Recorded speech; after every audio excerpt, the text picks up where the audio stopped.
కృష్ణవేణి. ప్రచారం ఎలా జరుగుతుంది? నవీన్ యాదవ్ సపోర్ట్ చేస్తున్నట్టు కనిపిస్తుంది ఆల్రెడీ. ఇప్పుడు ఈ మెజార్టీని చూస్తుంటే మీకు ఏమనిపిస్తుంది? గెలిచేస్తాడు తప్పకుండా నవీన్ యాదవ్ గారు.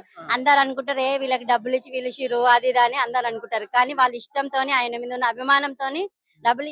లేడీస్ కూడా చూడండి ఎంత యూత్ చిన్న పిల్లలు కానించి టీనేజ్ కానించి ముసలి దాకా పార్టిసిపేట్ చేస్తారు. ఎందుకంటే ఆయన మీద ఉన్న గౌరవంతో.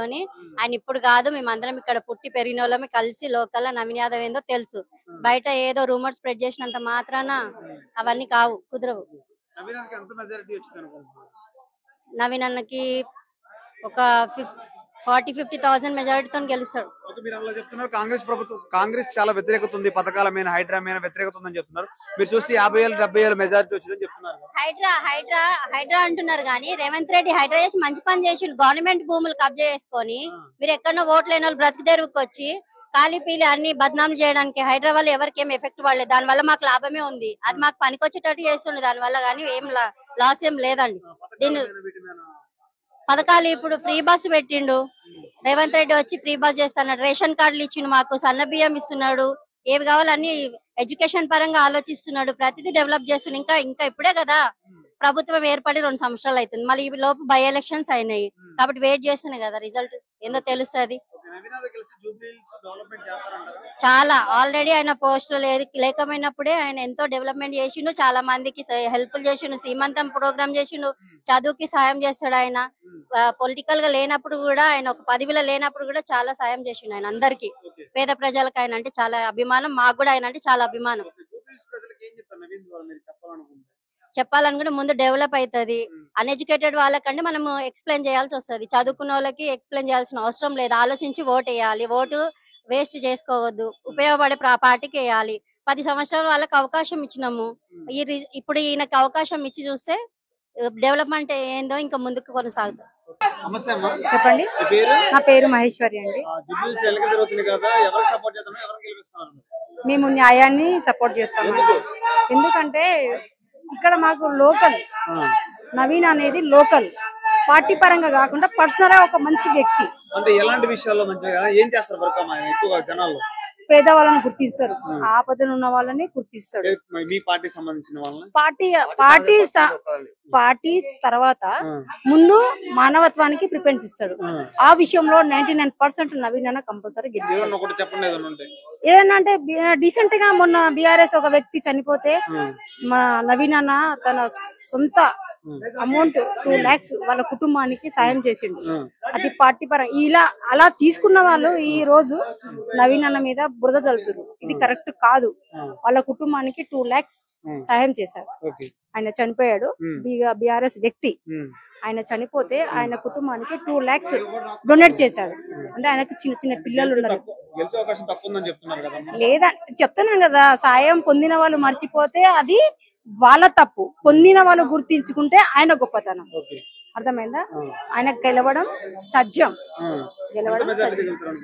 మినిమం 75 lakhs వరకు గెలుస్తారు. నమస్తే దాదా. నమస్తే. పేరు? నా పేరు కళమంచి ముత్తయ్య. చూస్తే అర్థమైపోతుంది కాంగ్రెస్ పార్టీకి సపోర్ట్ చేసినట్టు అర్థమైపోతుంది మాకు. Gandhi Bhavan vice chairman SSL. Okay, sorry. అట్లయితే ఎలా ఉంది ప్రచారం? ఎలా జరుగుతుంది? కాంగ్రెస్ ప్రచారం బ్రహ్మాండంగా నడుస్తుంది. ఇవాళ కొంచెం వెనకబడినట్టుగా తెలుస్తున్నట్టు అనిపిస్తుంది. వెనకకి ఏం లేదు, చెప్పుకునేటోళ్ళు చెప్తుంటారు. ఇక ఒకరి మీద ఒకరు చెప్పుకుందాకైతే తెల్లారదు. మనకు తెలిసిన విషయమే కదా. కాబట్టి కాంగ్రెస్ ప్రభుత్వం రేవంత్ అన్న మంచిగా పనులు చేస్తున్నాడు. కాబట్టి నవీన్ అన్న ఇక్కడ నిలబడినందుకు ఆయన తప్పకుండా గెలుస్తాడు. ఆ నమ్మకం ఉంది. గెలిపిస్తాం కూడా మేము కూడా. గతంలో ఆల్రెడీ 2 సార్లు పోటీ చేయడం జరిగింది. నియోజకవర్గం నుంచి ఒకసారి ఎంఐఎం నుంచి ఒకసారి ఇండిపెండెంట్ గా పోటీ చేయడం జరిగింది. 2 సార్లు ఓడిపోయారు కదా, 3 సార్లు గెలిచే అవకాశం ఉంది. గెలుస్తాడు, తప్పకుండా గెలుస్తాడు నవీన్ అన్న. ఎందుకంటే యంగ్ అబ్బాయి కాబట్టి ఆయన గెలుస్తాడు. గెలవడం ఖాయం. ఎందుకంటే ఆయన పంతనం ఏంటంటే ఇప్పుడు తండ్రి కూడా పేరు మోసిండే ఈ ఏరియాలో. కాబట్టి కొడుకు కూడా ఇప్పుడు మంచిగా హెంగుకి ఇచ్చిండ్రు. ఒక పెద్ద మనిషికి ఇవ్వలేదు, ముసలి ఇవ్వలేదు. ఇటువంటి వాళ్ళకి ఇస్తేనే కొద్దిగా ముందు కూడా తాగుతారు వాళ్ళు. ఏదైనా పని చురుకుతుండే తిరుగుతారు. తిరగనికే చాటన అవుతుంది. ఏదైనా చెప్పుకున్నా అని అర్థం అవుతుంది వాళ్ళకు. కాబట్టి మంచి పనులు చేస్తారు. ఎవరు గెలుస్తాడు తప్పకుండా. మా నమ్మకం ఉంది. మేము గెలిపించుకుంటాం కూడా మేము కాంగ్రెస్ తరఫు నుంచి. నమస్తే అన్న. నమస్కారం. మీ పేరు? నా పేరు శంకర్ సింగ్. నెక్స్ట్ 11 ఎన్నికలు జరుగుతుంది. ఎవరు గెలుస్తున్నారు? ఎవరు గెలిస్తే బాగుంటది? అన్న ఇక్కడ కాంగ్రెస్ మన నవీన్ అన్న గెలిస్తే బాగుంటాయి. ఎందుకంటే మన నవీన్ అన్న ఒక సెక్యులరిజం అని ఏం కులం మొత్తం ఏం చూడరు. ఇప్పటి నుంచి కాదు పబ్లిక్ సేవల, అప్పటి నుంచి పబ్లిక్ సేవ చేస్తాడు నవీన్ అన్న. ఎందుకంటే నవీన్ అన్న ఎట్లా రియాలిటీ మనిషి అంటే ఒక కాల్ చేస్తే ½ లో ప్రాబ్లం చేస్తాడు. ఏదైనా కానీ ఇంటి ప్రాబ్లం కానీ ఏదైనా విషయం. ఎందుకంటే 10 సంవత్సరం టీఆర్ఎస్ వాళ్ళు ఏం పని చేయ, ఏం డెవలప్మెంట్ కాలే ఇక్కడ. మొత్తం తిరిగి చూసినా ఏ ఒక డెవలప్మెంట్ కాలే ఇక్కడ. ఎందుకంటే తప్పకుండా మన నవీన్ అన్నారెడ్డి గారే గెలుస్తాడు తప్పకుండా. అంటే నవీన్ గతంలో 2 సార్లు పోటీ చేసి 2 సార్లు ఓడిపోయారు, మళ్ళీ గెలిచే అవకాశం ఉందంటారు? 100 తప్పకుండా అన్న 100 తప్పకుండా నేను బాండ్ పేపర్ లో రాసి ఇస్తా. 100% నవీన్ యాదవ్ అన్నయ్య గెలుస్తాడు. నవీన్ అనే వ్యక్తి రౌడీ షీటర్, రౌడీని గెలిపేయడం అవసరమా? ఇగో అది ఒక మాట. ఎవరు గాని మంచికి మంచి ఉంటుంది, చెడ్డకు చెడ్డ, దుష్మన్కు దుష్మన్ ఉంటది, మంచికి మంచి ఉంటుంది. ప్రతి ఒక్క మనిషి ఉంటది, ప్రతి ఒక్క మనిషిలో ఉంటది. ఆల్రెడీ 3 సార్లు మాగంటి గోపీనాథ్ గారికి వెళ్ళడం జరిగింది ఈ నియోజకవర్గం నుంచి. అలా ఆయన అకాల మరణం తర్వాత వాళ్ళు సత్యమణి నుంచి ఉన్నారు. మరి ఆమెకు సానుభూతి ఓట్లు పడే అవకాశం చెప్తున్నారు కదా, మరి లేదు తప్పకుండా మన రేవంత్ రెడ్డి గెలుస్తాడు, నవీన్ అన్నయ్య గెలుస్తాడు, నవీన్ యాదవ్ గెలుస్తాడు. ఎందుకంటే ఆ సినిమాలో బీజేపీ టీఆర్ఎస్ సినిమా చేసే కదా ఏమంటారు కామెడీ షో అయిపోతుంది. ఆ సినిమా కామెడీ షో ఇప్పుడు 11 చూడాలి రియల్ టెల్లర్, అప్పుడు వర్క్ అవుతుంది. Okay, thank you.